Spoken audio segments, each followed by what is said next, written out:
In today's video, I'm going to teach you how to link a debit or credit card to your PayPal account. This simple process will make managing your finances online even easier and more efficient, allowing you to pay for goods and services directly through PayPal using your preferred card.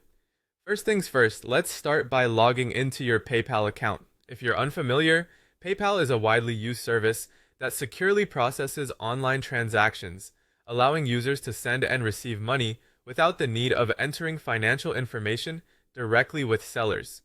To log in, navigate to the PayPal website and enter your credentials. Once you've entered your email and password, you'll be taken to the main dashboard of your account where you can see a summary of your recent activity and account balance. Now, from the dashboard, locate the Wallet tab. It's typically at the top of the home page, easily visible in your menu bar. Clicking on this will direct you to a page where you can manage all of your payment methods linked to your PayPal account, such as bank accounts and credit or debit cards. This centralized section provides a great overview and ease of access, especially if you have multiple funding sources. Once you're there, you should see a button that reads Link a debit or credit card. Click on this button to open up a form where you'll enter your card details.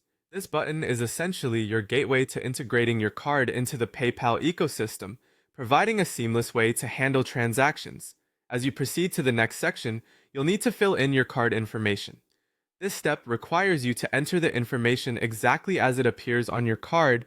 You'll input the card number, the type of card, whether it's Visa, MasterCard, etc., as well as the expiration date. Don't forget the security code on the back, typically a 3-digit number for Visa and MasterCard. PayPal uses this information to verify the card's authenticity and ensure it's active. Be meticulous here to avoid any input errors. After you've diligently entered your card details, the next step is to click the Link Card button. PayPal might take a moment to process this information.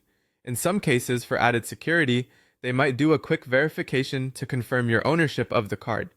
This could be in the form of a temporary charge on your card, which is typically refunded. Keep an eye on your card statement or online banking to verify this step if prompted. And there you have it. Your card is now linked to your PayPal account, which should make online payments more seamless than ever. Every time you want to make a purchase or send money, you'll be able to choose this card directly from your account summary. It's a simple yet effective way to expand your payment options. Thank you for watching, and I hope you found this guide helpful. Happy transacting with PayPal, and until next time, stay safe and financially savvy.